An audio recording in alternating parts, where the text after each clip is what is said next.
La vie des idées, avec Mathieu Bock-Côté. Chers amis, ici Mathieu Bock-Côté et bienvenue à La vie des idées. La politique, à ce qu'on en dit aujourd'hui, est ravagée par le cynisme, et il est bien vu de s'en désoler et même de le condamner publiquement et moralement. On peut comprendre pourquoi. La déconsidération de la chose publique dans un esprit de ricanement généralisé abîme naturellement l'esprit civique et favorise une désertion démocratique sans précédent. Mais encore faut-il comprendre ce cynisme et ce désengagement. Comment l'expliquer? Qu'est-ce qui en est à l'origine? Faut-il blâmer les citoyens, les médias, les politiques? Faut-il blâmer la corruption ou le vide idéologique? Est-ce que ce cynisme représente une manifestation d'autodéfense compréhensible et justifiable dans un système politique où le commun des mortels se sent dépossédé de la chose publique?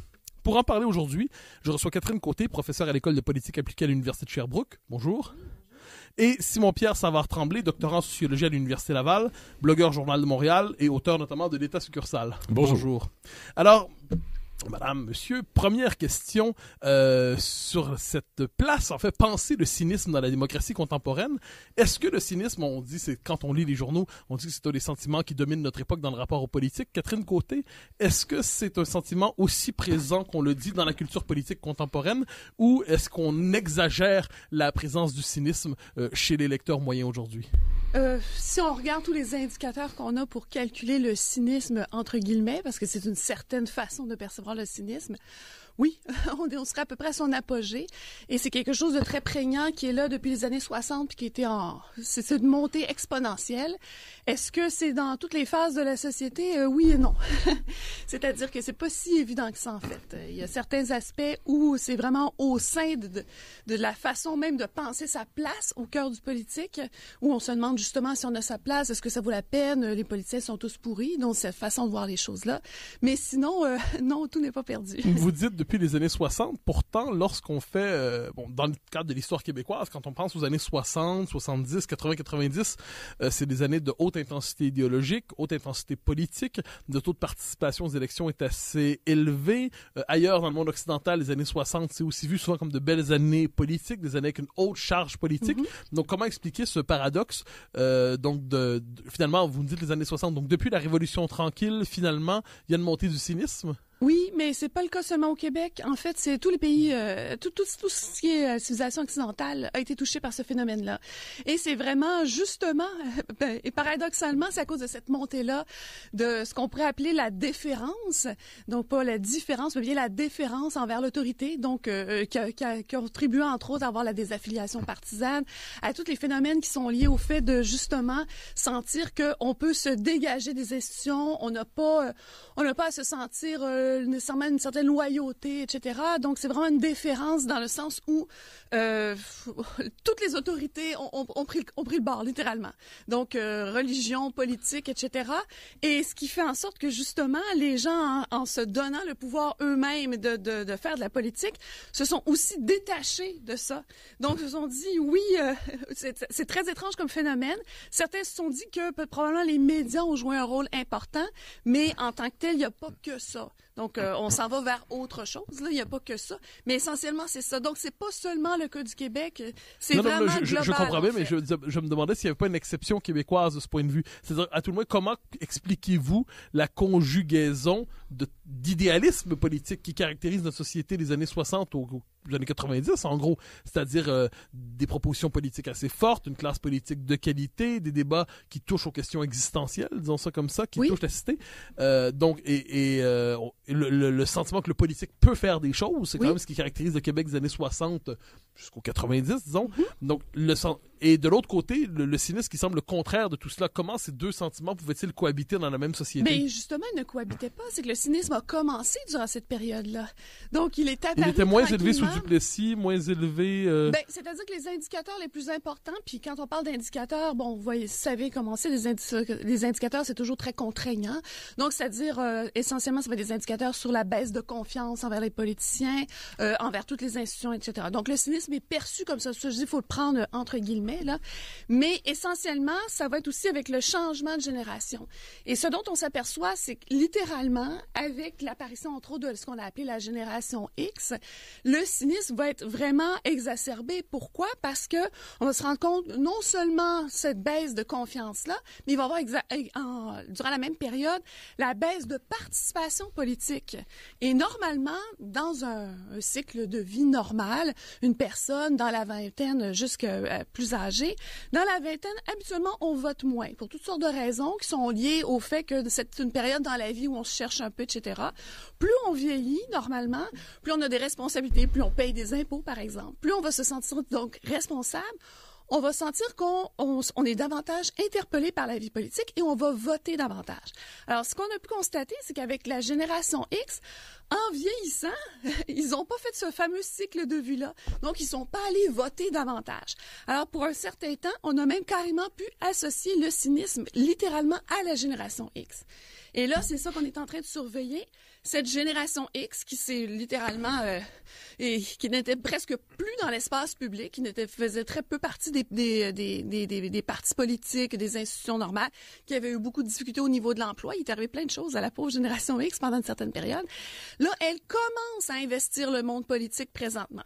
Donc, ça va être à suivre parce que là, justement, on la suit. Elle vieillit, la génération X, et ça va être de vérifier. Donc, si la génération suivante, qu'on appelle la génération Y, ces temps-ci, on l'appelle aussi les milléniaux, mais disons qu'on peut l'appeler la génération Y. Donc, celle-ci, est-ce qu'elle va suivre le même chemin que la X ou non? C'est ça qu'on est en train de surveiller présentement.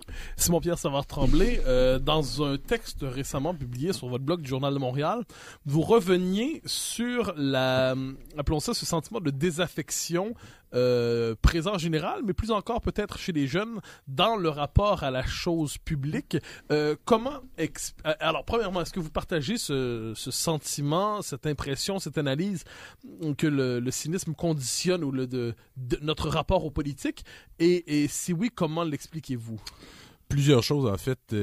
Quand vous demandez vous me demandez si le cynisme conditionne le rapport à la politique, je serais porté à vous dire peut-être... Un rapport moqueur, instrumental, oui. C'est-à-dire une incapacité à reconnaître peut-être la part de transcendance dans la chose publique, la part sacrée de la chose publique qui pouvait habiter ceux qui croyaient qu'il était nécessaire de s'y sacrifier quelquefois. Ben, disons que le texte auquel vous faites référence, qui s'appelle « L'indifférence politique d'une génération », je l'ai rédigé en pleine élection municipale, puis là, il y avait des chiffres qui nous montraient que l'intérêt pour l'élection municipale était, chez les 18 à 35 ans, extrêmement faible, pour ne pas dire au ras des pâquerettes même. Alors, quand vous demandez, est-ce que ce cynisme façonne la politique et vice-versa? Ou vice-versa, ça pourrait être une question qu'on pourrait également se poser. Je vous dirais que je ne sais pas ce qui est venu en premier, si c'est l'œuf ou la poule. Est-ce que c'est les décisions politiques ou maintenant l'impuissance politique qui conditionnent ce cynisme-là? Ou est-ce que c'est le cynisme qui la cause parce qu'il y aurait un désinvestissement? Donc, autrement dit, on dit les absents ont toujours tort. Si la population ne se mêle plus de politique, les politiques peuvent faire à peu près ce qu'ils veulent en échange. Bon. J'imagine que c'est un effet un peu qui va dans les deux sens, qu'un renforce l'autre, mais moi, j'aurais tendance à l'expliquer tout simplement par le fait que les leviers de pouvoir ne sont plus entre les mains de l'État, ne sont plus entre les mains du politique. Jean-Marc Léger, lui, s'était penché sur la jeune génération il y a environ un an, avait fouillé ça un peu à coup de sondage. Et grosso modo, il disait c'est une nouvelle génération qui n'a pas peur d'entreprendre, qui ne croit plus aux idées reçues, qui ne croit plus aux vieilles, aux institutions qu'on pourrait dire traditionnelles. Donc, le secteur politique en fait partie. Et de dire on n'y croit plus, ça veut dire qu'il faut si on n'a plus peur de faire de l'argent, si on n'a plus peur d'entreprendre, comme c'est un peu le terme à la mode, ça veut dire que la jeune génération s'éloigne du politique pour se recroqueviller sur l'économique.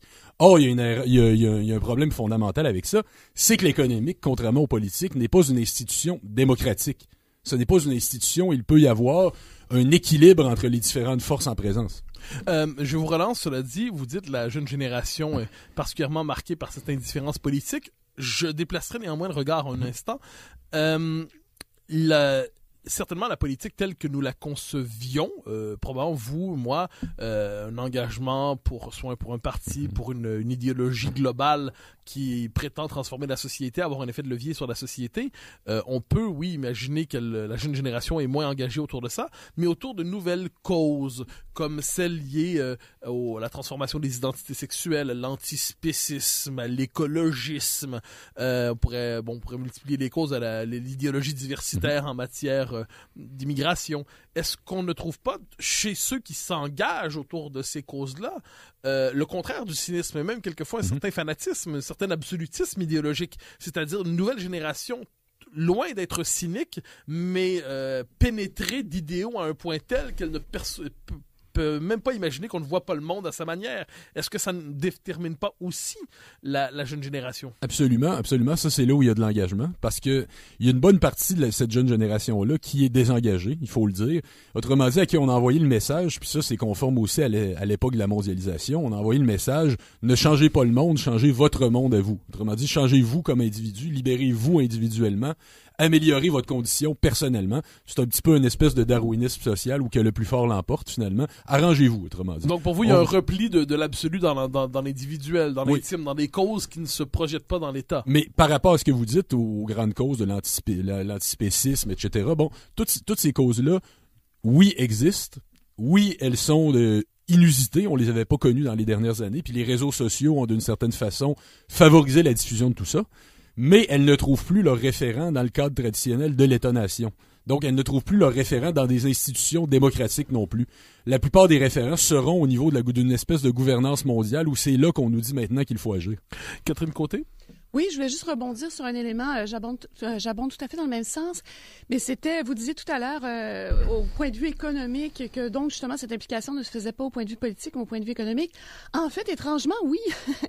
C'est-à-dire que je pense à des mouvements comme ce qu'avait prôné Laure Varidel, acheter c'est voter. Oui, on parle beaucoup des achats, on parle du fait d'acheter du café équitable, acheter bio, acheter local. En fait, oui, il y a beaucoup de cet engagement-là qui, au lieu de se faire sur des bases politiques, un véritable engagement avec des assemblées citoyennes au sein de partis, etc., va se faire au point de vue tout à fait individuel, dans des gestes. Et on suppose que ce mouvement-là, puis souvent c'est très étrange parce que on associe ces mouvements-là beaucoup à la gauche. Alors, on a toujours cru que la gauche, c'était quelque chose de plus solidaire, etc. Mais en tant que tel, c'est très individualiste. Donc, c'est par vous-même, autrement dit, c'est proche de votre conscience. C'est votre conscience qui va vous surveiller. Et avec l'agrégation de ces gestes individuels-là, on changera quelque chose. Mais c'est très étrange parce que c'est pas un mouvement de solidarisation des actes. C'est tout simplement, vous, avec votre conscience, il y a quelque chose d'un peu religieux là-dedans, là. Vous évoquez, effectivement, ces nouvelles manières de s'engager, qui relèvent quelquefois, si on était méchant, on pourrait dire une forme d'absolutisation des préférences individuelles. On déserte l'État pour idéologiser le quotidien. Il y a toute une série d'analyses qu'on pourrait faire. Cela dit, j'aimerais revenir sur la notion même de cynisme en politique. C'est-à-dire, globalement, on l'assimile à une forme de méfiance, de sentiment qu'ils sont tous pourris d'une manière ou de l'autre, que rien ne vaut rien. Ce sentiment-là. Est-ce qu'on peut pas néanmoins croire que devant quelquefois la faillite du politique, la faillite des élites, l'échec des grands projets collectifs, le vide idéologique qui caractérise souvent nos débats publics qui sont ramenés à de purs enjeux de gestion, est-ce que le cynisme, qui est souvent objet de reproches moraux, est-ce qu'il ne s'agit pas simplement, à certains égards, d'un mécanisme d'autodéfense d'une partie de la population qui trouve ainsi prendre ses distances par rapport à une parole publique qu'elle ne croit plus? C'est très intéressant que vous disiez ça parce qu'en fait, ça rejoint exactement les deux conceptions du cynisme. C'est-à-dire, quand on parle habituellement du cynisme, on pense à l'acception anglaise du cynisme, qui n'est pas du tout celle des origines, qui est l'acception française que l'on connaît. Je m'explique. Dans le cas de la conception française du cynisme, c'est lié ce qu'on appelait c'est Diogène, c'est les chiens, c'était littéralement une façon de percevoir la politique où, vous savez, on montre les dents, là, on mord. Là. C'est même dur, c'est même presque sale à la limite. Pourquoi? Pour déboulonner les mythes, pour dire, écoutez, ça fonctionne pas comme ça. C'est une façon, d'une certaine manière, d'un peu de surveiller, d'être toujours à l'affût. Donc, il y a un engagement politique dans cette idée même de la définition du cynisme du début. Souvent, d'ailleurs, reprise dans l'humour. Hein. On a connu ici au Québec le groupe Les Cyniques qui faisait un petit peu ça. Mais donc, c'est une façon, dans le fond, selon laquelle le cynisme est politique par essence. Et on a l'exception anglaise qui est complètement différente. Elle, dans le fond, essentiellement, c'est un procès d'intention qu'on fait. On dit, par exemple, tel politicien va agir de telle manière parce que c'est son intérêt, parce qu'il veut la fortune et la gloire, parce que, autrement dit, on ramène Un proséisme exagéré, un désenchantement revendiqué? Ben, c'est comme si on percevait la réalité politique comme étant des gens qui sont là juste pour réussir, presque, j'ai envie de dire, sur le dos des gens. Alors, il n'y a plus du tout de conception de bien public dans cette acception vraiment anglophone du mot cynisme. Et c'est celle-là qu'on associe justement à une perte de confiance envers les politiciens. Pourquoi? Parce que cette façon de voir les choses-là fait en sorte qu'on voit toujours les politiciens comme ayant de mauvaises intentions et n'étant jamais là pour le bien public. Alors, vous voyez ici que c'est toute une façon de percevoir la politique qui est très négative en soi et qui fait en sorte aussi que, ben non, moi, je vais pas faire la politique, je vais pas là pour justement faire de l'argent, moi, je vais là pour le bien public. Et là, c'est comme si c'est une vraie schizophrénie. Donc, cette façon de percevoir les choses-là est bien différente dans ces deux acceptions du cynisme en tant que tel. Simon-Pierre Savard-Tremblay, j'ai évoqué la notion d'autodéfense. Est-ce que Christopher Lasch a déjà parlé de la révolte des élites contre la démocratie? Il renversait la formule de la révolte des masses de Ortega y Gasset. Il renverse, il nous dit les élites ont décidé de se désaffilier. Les élites ont décidé d'organiser le monde en fonction de leur intérêt et non plus en fonction de leur devoir envers le collectif. C'est peut-être le prix à payer pour justement le sacrifice de toute verticalité, de toute transcendance en politique. Mais je vous relance la question. Est-ce que les citoyens n'ont pas quelquefois finalement raison de cultiver peut-être le cynisme à l'anglaise, disons ça ici, mais de cultiver un sentiment de défiance généralisée à l'endroit des politiques. Est-ce que je me place par exemple dans la peau d'un jeune citoyen qui n'a connu que les gouvernements Charest, qui est né à la politique dans le désenchantement post-référendaire, qui n'aura connu la politique que sous le signe de la gestion tranquille du quotidien, qui a revu la corruption s'emparer d'un peu tout, comme quand on pensait à la commission Charbonneau, qui a vu des débats hystérisés quelquefois autour des questions identitaires qu'on n'est pas capable de traduire comme des débats de fond dans nos sociétés. Je me mets dans la peau d'un jeune Français qui a connu les présidences Chirac, celle du roi fainéant, celle de Sarkozy, la JT, et de François Hollande, le président normal qui n'était pas président.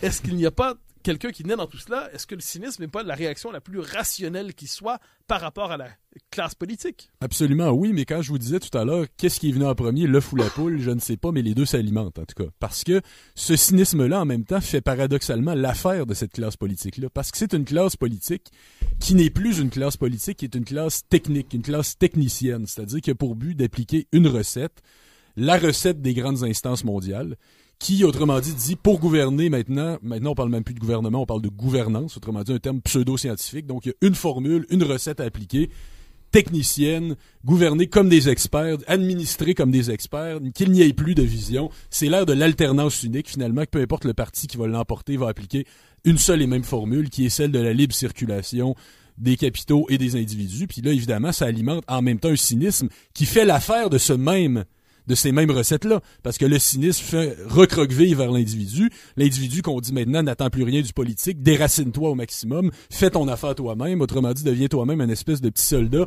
au milieu d'un espèce de monde de la concurrence absolue et que seuls les plus forts peuvent s'en sortir.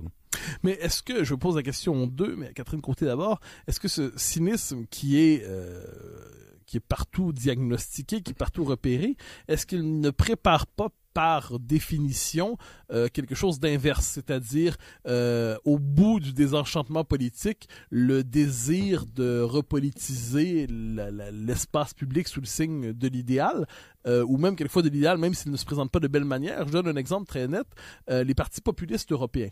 Alors, les partis populistes européens dont on parle depuis de plus en plus d'années, qu'on peut pas... j'utilise le mot populisme pour éviter d'idéologiser à l'extrême. Est-ce qu'on ne peut pas voir dans ces mouvements protestataires une protestation justement contre l'impuissance du pouvoir, une protestation contre une politique purement instrumentale, une protestation contre une politique radicalement désenchantée? Non pas, je ne dis pas ça pour chanter ces partis, mais je cherche à comprendre les motivations électorales qui sont derrière ça. Est-ce qu'il ne s'agit pas d'un procès contre le cynisme généralisé et un désir de politique dans sa forme la plus active et peut-être verticale et certainement dans sa prétention à transformer la société pour le meilleur et pour le pire? Écoutez, j'abonde tout à fait dans le même sens, dans le sens où justement, je crois que les indicateurs sur le cynisme sont à ce point élevés qu'on est en train probablement d'assister à un retour du balancier. Donc, ça retourne dans l'autre sens. Et vous parliez de ça, mais il y a aussi tout ce qu'on a eu comme les mouvements des indignés, oui, tout bien ça. sûr, qu'il faut participer à ça aussi. Oui, et souvent, justement, l'indignation habituellement suit le cynisme. Autrement dit, le cynisme, c'est le fait de ne pas faire, toujours avec l'idée anglaise du terme, le cynisme, on fait un procès d'intention et on ne s'implique pas. L'indignation, c'est, écoutez, je ne suis pas d'accord avec ce qui est en train de se passer et je m'indigne, je me porte en faux, je ne fais pas partie de ça et je veux que les choses changent. Donc, c'est la première étape, cette indignation-là, à un réinvestissement politique. Et moi, je ne sais pas si je suis je vois les choses de manière très positive ou quoi, mais j'ai l'impression que justement, on va vers ça et que d'une certaine manière, la nouvelle génération, donc la génération Y, milléniaux, comme vous voulez l'appeler, est en train aussi de nous porter vers ça parce qu'elle a soif de choses différentes et elle est en train de penser les institutions également de façon différente. Donc, cette implication politique-là va se faire, mais probablement pas selon les formes qu'on connaît présentement.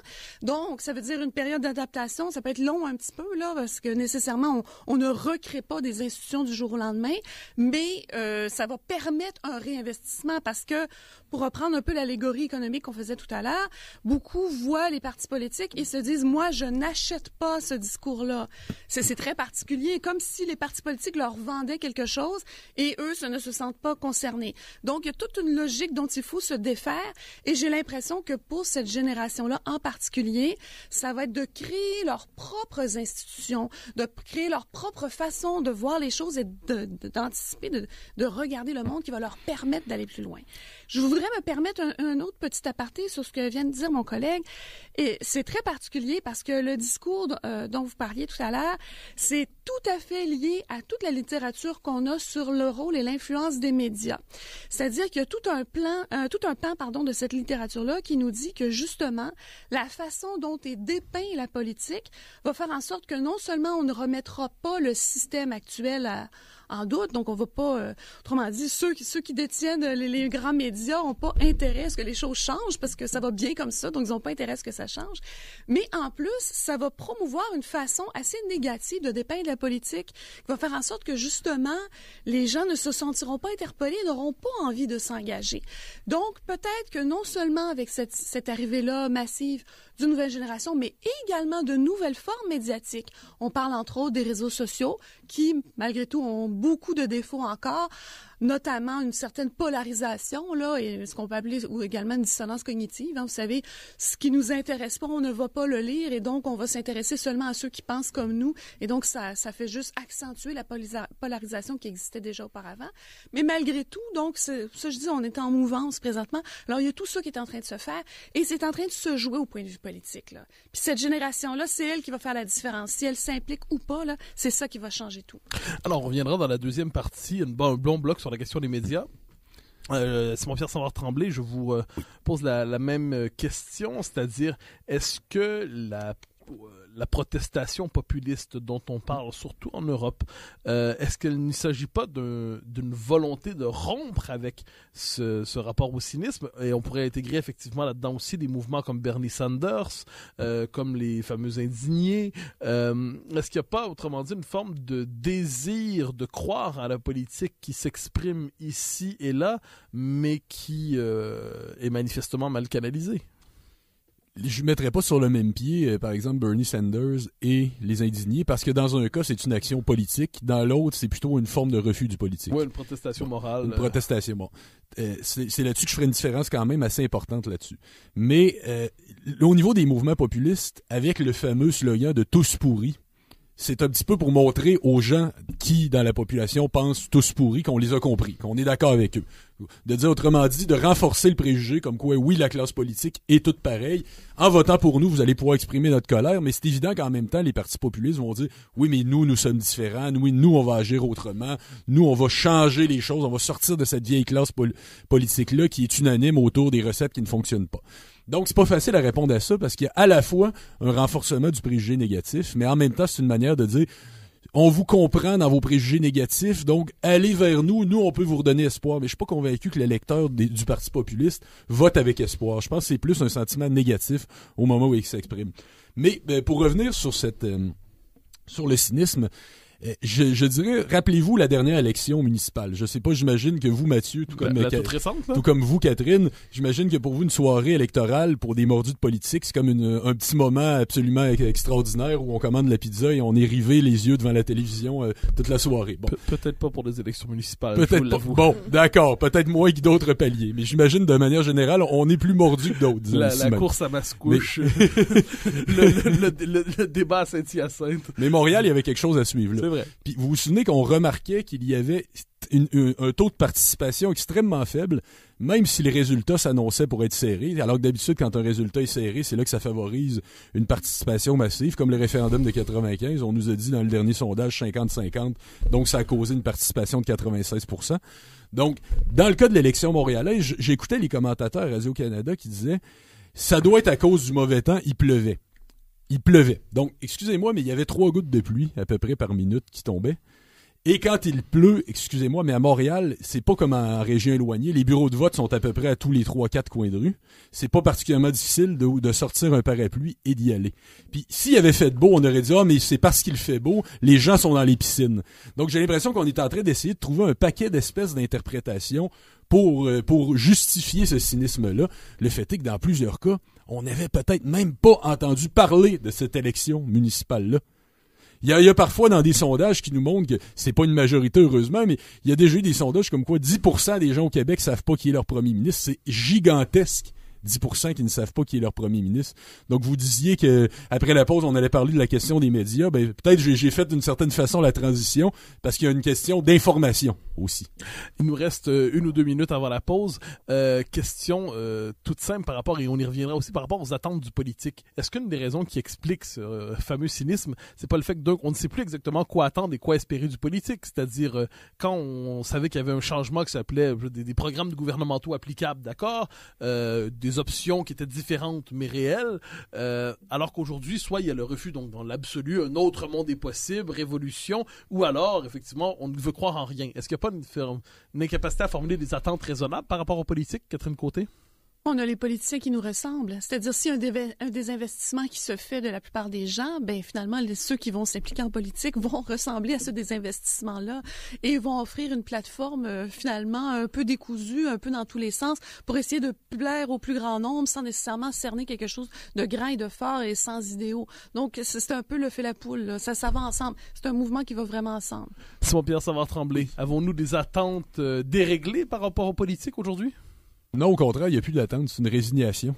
C'est une époque où, vous savez, les quelques fois où il y a eu des changements de gouvernement au Québec, dans les dernières années, en 2012, le Parti québécois de Mme Marois, à peu près le même nombre de votes et le même nombre de sièges que le Parti libéral de M. Charest lors de sa victoire.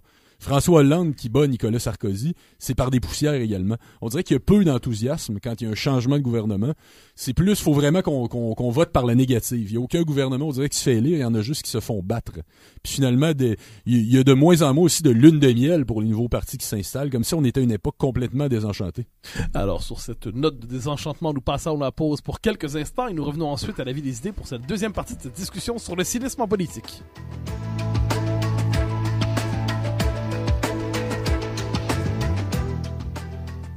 Radio VM, au cœur de l'essentiel.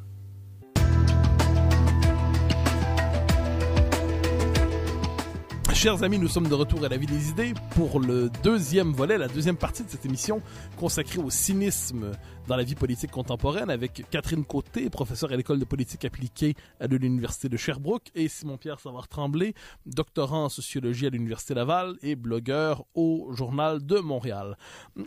Catherine Côté, vous êtes intéressée beaucoup à la question des médias, leur capacité à configurer l'espace politique dans les sociétés qui sont les nôtres.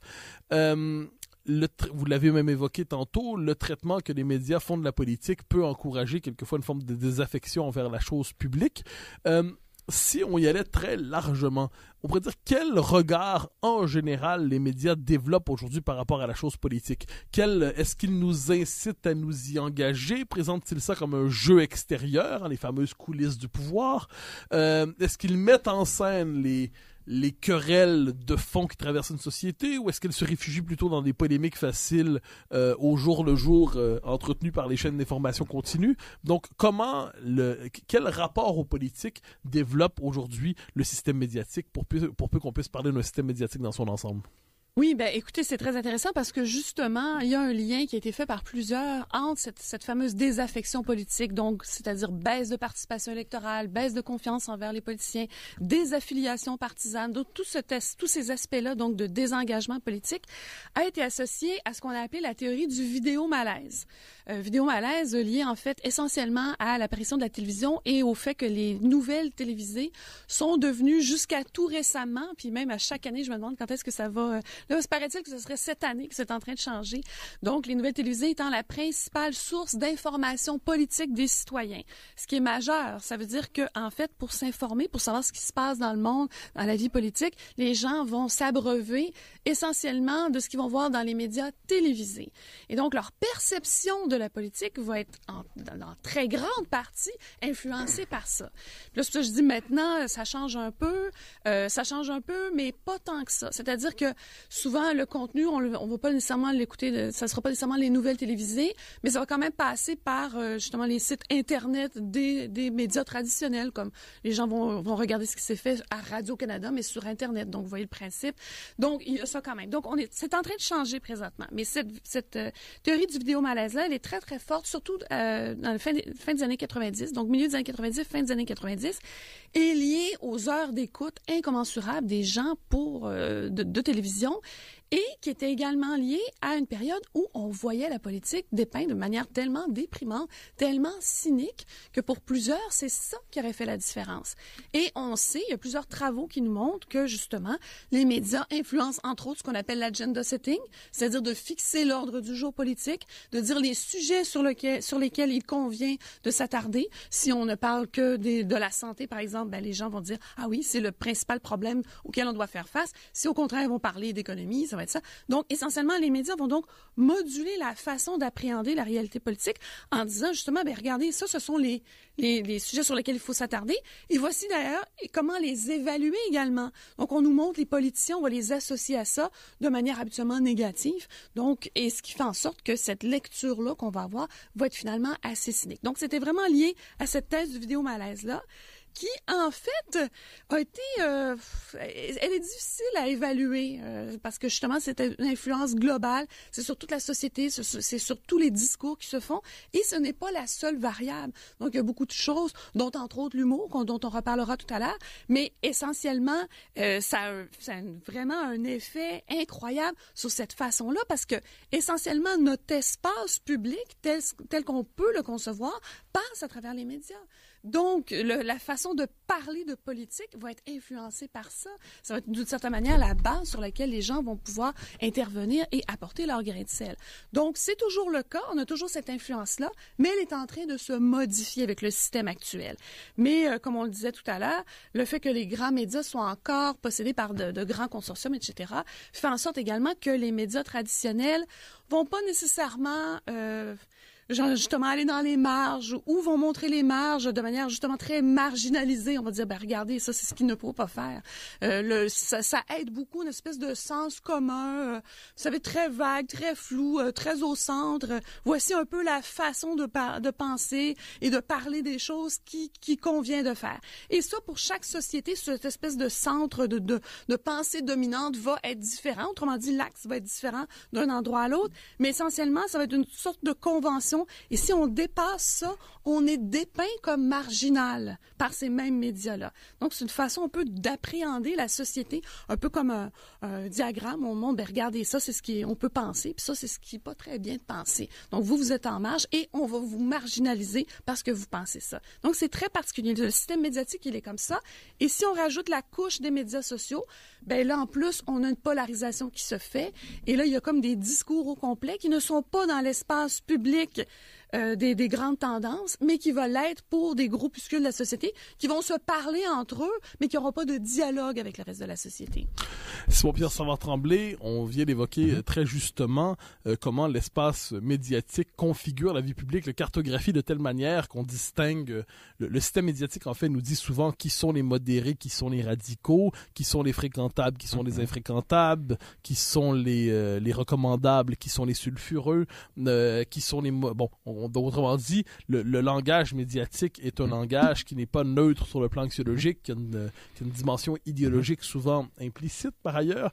Un autre aspect du système médiatique aussi aujourd'hui, c'est le sentiment, peut-être est-il exagéré, peut-être pas, que l'espace du disciple s'est rétréci au fil du temps. C'est-à-dire qu'il est de moins en moins possible d'aborder certains sujets sans avoir d'un coup l'impression d'aller faire une balade sur un champ de mine.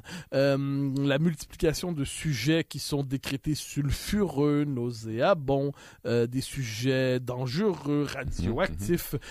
Est-ce que cette espèce, ce qu'on appelle globalement le politiquement correct, cette manière de fabriquer du scandale avec l'expression de la dissidence la plus minimale, est-ce que, selon vous, ce politiquement correct contribue, alimente ce rapport cynique à l'endroit de la chose publique? Ben, vous savez, longtemps, une des blagues qu'on entendait, c'était la dictature, c'est ferme ta boîte, et la démocratie, c'est cause toujours.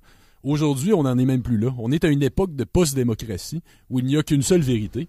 Évidemment, les discours dissidents ne sont pas passibles d'arrestation, mais bon, quoi que ça peut aller parfois jusqu'à des poursuites. Oui, c'est ça, il y a encore. Mais on est à une époque où tous les discours dissidents, quand vous remarquez ce qu'ils ont en commun, c'est toujours les discours qui prônent le collectif, qui pensent que l'individu a aussi des devoirs. C'est toujours les discours qui croient que la société existe et qu'une collectivité n'est pas seulement composée d'individus à qui on doit rien, à qui on doit seulement donner les moyens de s'épanouir en étant le plus déraciné et le plus libéré de la communauté possible.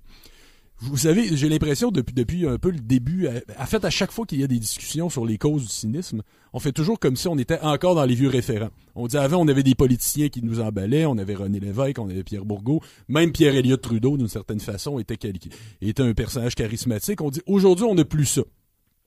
Première chose, ça serait plus aussi facile d'avoir des personnages charismatiques.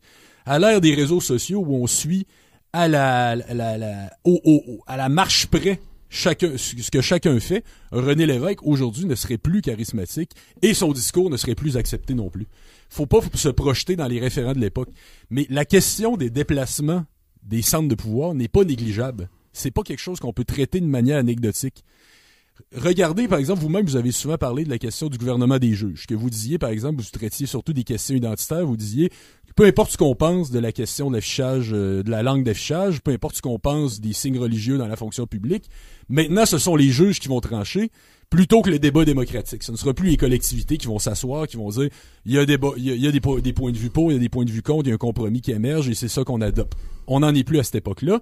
Maintenant, ça va être les juges. Les juges, eux, d'où tirent-ils leur légitimité? De la loi. Ils doivent appliquer la loi. La loi tire souvent sa propre légitimité de la loi elle-même. C'est dire où on en est rendu au règne des experts. Et puis là, on parle de la question identitaire, mais ça peut s'appliquer sur un paquet de choses. Les questions économiques, beaucoup. C'est des commissions d'experts qui prennent les décisions. C'est les instances mondiales qui prennent les décisions.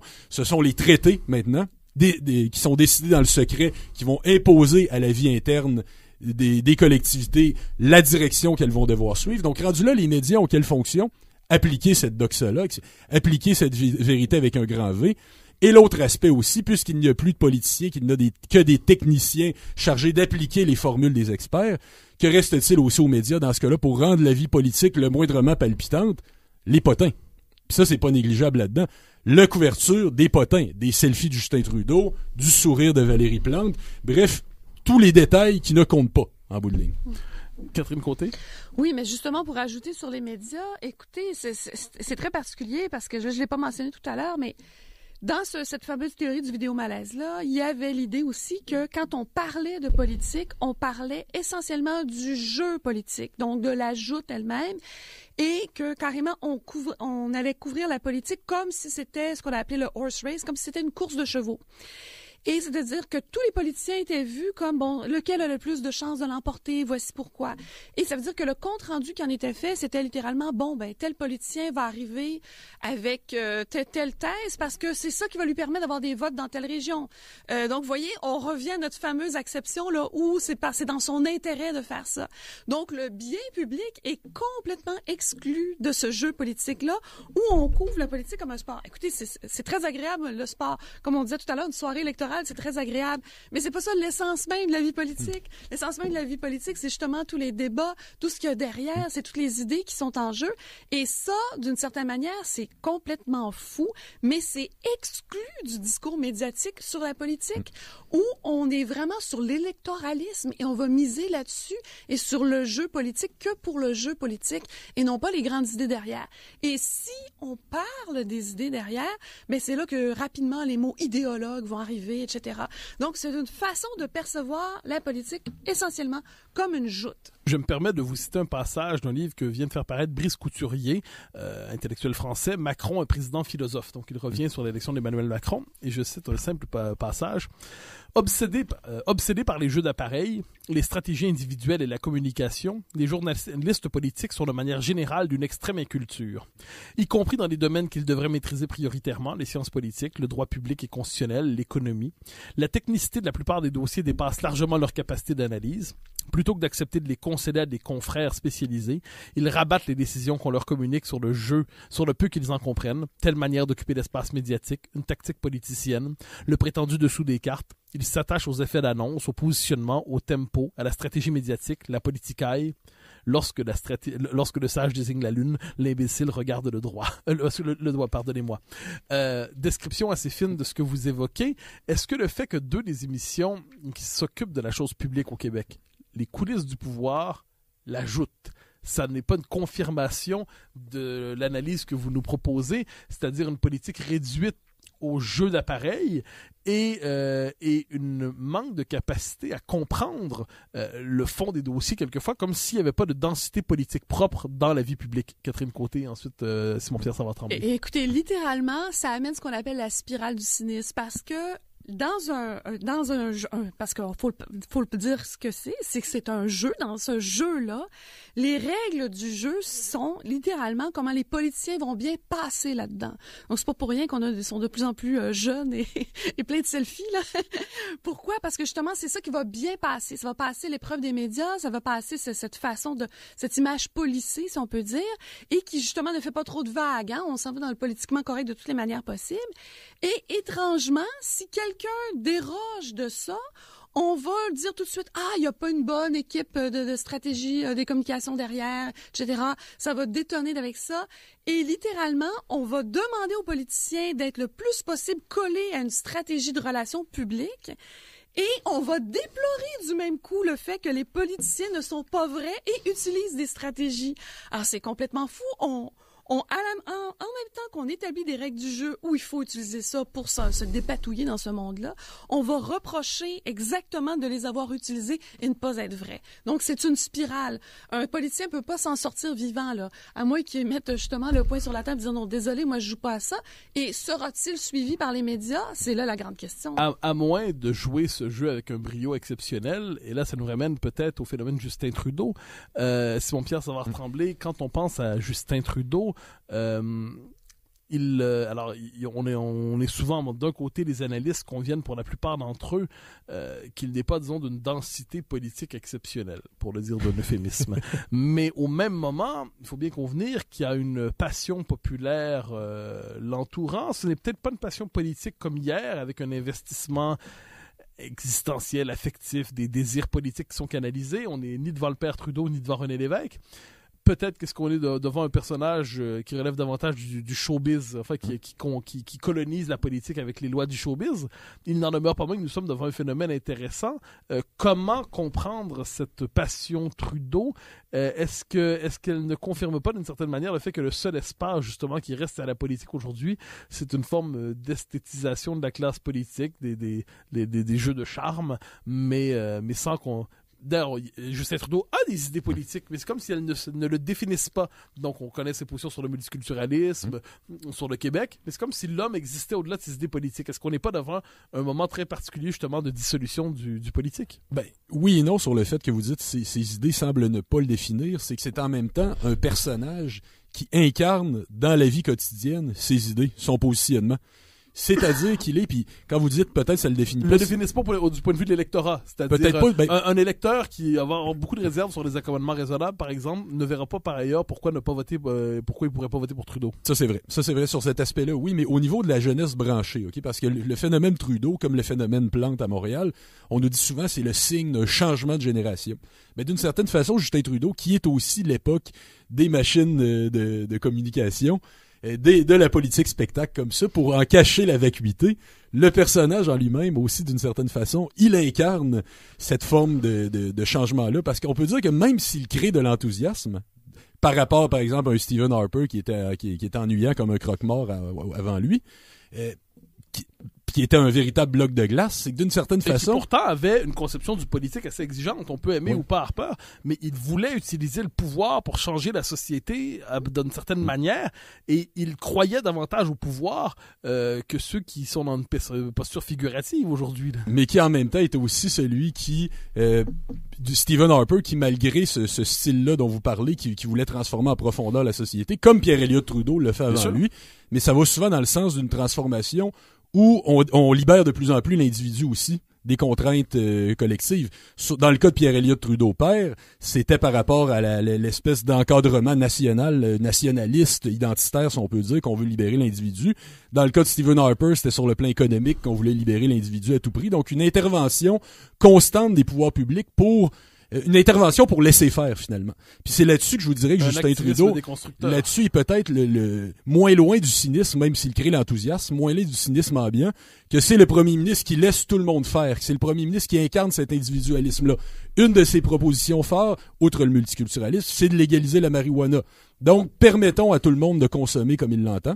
C'est le droit de tous et chacun, tant évidemment que ça n'empiète pas sur le droit de l'autre. C'est le libéralisme le plus pur, le libéralisme le plus basique, si je puis dire, qui s'incarne dans un seul individu. C'est là-dessus que je vous dirais que le personnage répond à ses idées, quand même. Catherine Côté, le phénomène Trudeau, de votre point de vue, est-ce qu'on est devant le point d'aboutissement d'une politique sans substance, ou est-ce qu'on est devant un homme qui a parfaitement compris le jeu médiatique aujourd'hui? Est-ce qu'on est devant celui qui finalement a compris ce que d'autres n'ont pas compris? Oui, juste un petit bémol sur la nouvelle génération. Je vous rappelle que dans le cas de Plante et de Trudeau, c'est la génération X, malgré tout. Donc, elle commence à investir le milieu politique de manière plus importante, mais ce n'est pas encore la fameuse génération Y. Là, on n'est pas encore là. Oui, dans le cas de... Écoutez, moi, j'ai beaucoup travaillé justement sur son image, etc., parce que justement, travaillant beaucoup sur les médias.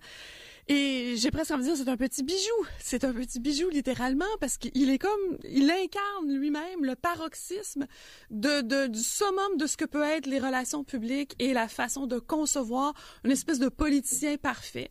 Et c'est triste en même temps, et c'est fascinant en même temps, c'est très, très particulier, parce que littéralement, on parle d'une personne qui était spécialisée lui-même en art dramatique, et c'est ce qu'il fait.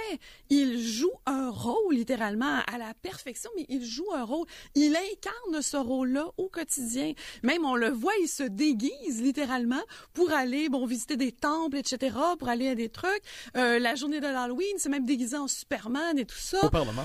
Au Parlement. Donc, il incarne ça pour lui, et même, on a beaucoup parlé de ses chaussettes. Je sais pas si vous avez entendu parler de ces fameuses chaussettes. Donc, elles sont très colorées. Elles expriment d'une certaine manière sa façon de voir. Donc, il correspond à une espèce d'air du temps. Présentement, il s'assure de toujours plaire, se faire photographier avec des pandas, avec des chemises roses, faire les parades gays. Il est toujours du côté où c'est souriant, il y a du soleil. C'est littéralement ça. Et c'est une façon de voir la politique qui est, regardez, ça va bien la politique, on peut changer des choses et c'est très positif.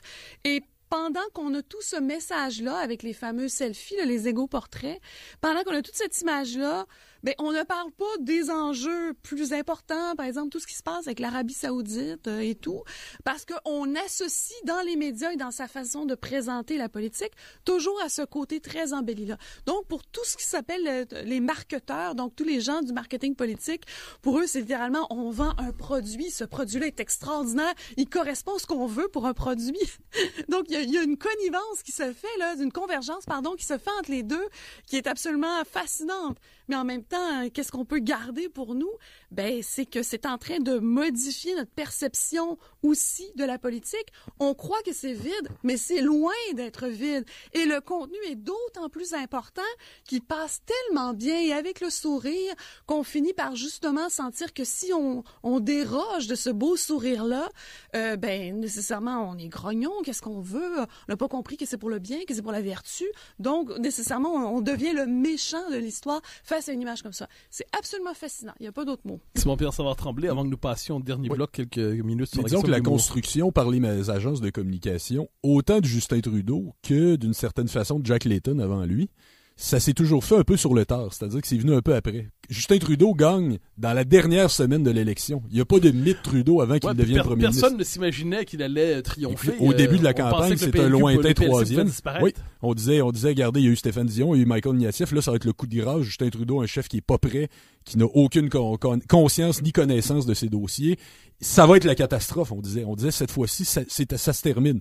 Mais il a fallu, pour toutes sortes de circonstances, que dans la dernière semaine, à cause de la lassitude face au gouvernement sortant, ce soit lui qui ravale la mise, mais par dépit, rappelons-le, par dépit, ça s'est pas fait avec un surplus d'enthousiasme. C'est après, véritablement, qu'on pourrait dire que le Canada regagnait un peu son identité fondamentale, qui est un pays qui, à la base, n'est qu'un grand marché, n'est qu'un marché commun, où là, on dit, on s'en remet à l'individu, et Justin Trudeau incarne ce personnage-là. Mais pour revenir, faisons un peu de fiction. La journée où il s'en va à l'Halloween déguisé en Superman à la Chambre des communes. Je ne sais pas s'il a siégé comme tel dans la Chambre des communes à ce moment-là, assis à la chaise du premier ministre, mais imaginons le cas de figure où le président lui avait dit « Je vous demanderais, s'il vous plaît, de revenir habiller un décorum ici comme parlementaire. » Ça aurait été vu comme une décision ringarde, passéiste, conservatrice, réactionnaire. On aurait dit de quel droit l'institution va exiger à un individu d'avoir du plaisir? Avouons-le que c'est ce qui se serait passé comme réaction populaire. Catherine Côté, il nous reste environ 5 minutes à l'émission, 5-6 minutes. Le Québec est une société, depuis quelques semaines, la formule a peut-être moins de popularité, mais on peut dire que c'est une société juste pour rire. C'est une société qui a fait de l'humour un des modes de régulation des passions sociales. L'humour conditionne, en fait, le langage de l'humour est celui qui s'impose pour avoir du charme publiquement. C'est peut-être même ainsi qu'on évacue certaines de nos tensions collectives. Est-ce que dans il y a une relation particulière, intime, singulière entre humour et cynisme, ou est-ce qu'on aurait tort de croire que l'espèce d'humorisme québécois contribue au cynisme tel que nous le vivons? Ah, écoutez, c'est un sujet tellement...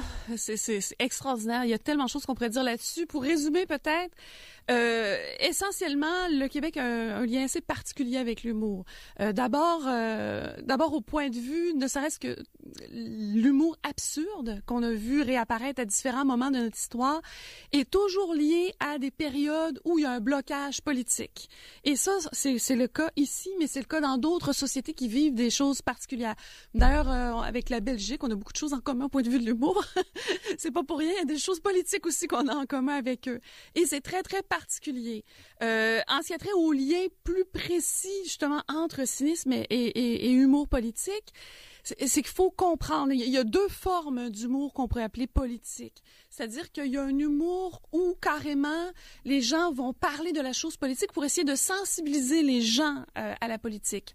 Par exemple, évidemment, tout de suite, on peut penser à Yvon Deschamps. Il y avait le groupe Les Ciné qui le faisait également. Plus près de nous, il y a les apartistes qui font ça également. Où on prend... Guy Nantel? Oui et non, je vous en reparle. Donc, c'est une façon de parler de la politique pour conscientiser les gens. Même Yvon Deschamps faisait exprès c'était au second degré carrément. C'est vraiment pour prendre, c'est pour prendre conscience. Et ça permet d'une certaine manière aux gens de se rassembler, de se solidariser, de voir qu'il y a d'autres personnes qui pensent comme eux, et également vous savez, les apartistes disaient l'humour c'est une belle façon de montrer les dents, donc c'était vraiment ça aussi. Donc c'était de regarder, non, tout ne va pas si bien, voici ce qu'on peut critiquer, etc. On a l'autre volet de l'humour politique qui est différent, qu'on retrouve aussi beaucoup aux États-Unis, mais qu'on retrouve ici chez nous, qui est cet humour où on va rire de la politique. Donc, on va rire de personnages politiques, on va rire de leurs défauts, on pourrait rire d'autres choses, mais dans ce cas-ci, on parle de politique. Donc, il n'y a pas un message qui est derrière. On ne cherche pas à conscientiser les gens. Par contre, étrangement, puis c'est le cas notamment des émissions de fin de soirée aux États-Unis, on a constaté que ce type d'humour politique-là permet d'intéresser les gens à la politique. Donc, c'est un peu étrange parce que juste le fait d'en rire permet... Mais en même temps, ben, ça a d'autres effets. Si on pense au Guignol de l'info en France, nous, la FLAC, Dieu créa la FLAC, ça fait en sorte que le plus gros de la vision qu'on va avoir d'un politicien, ça va être à travers une caricature de ce même politicien. Ce qui fait que finalement, le peu qu'on va voir ça va être cette caricature-là qui va l'être. Et essentiellement, notre idée va finir par être ce guignol-là, cette poupée-là. C'est ça qui va devenir notre vision qu'on va avoir.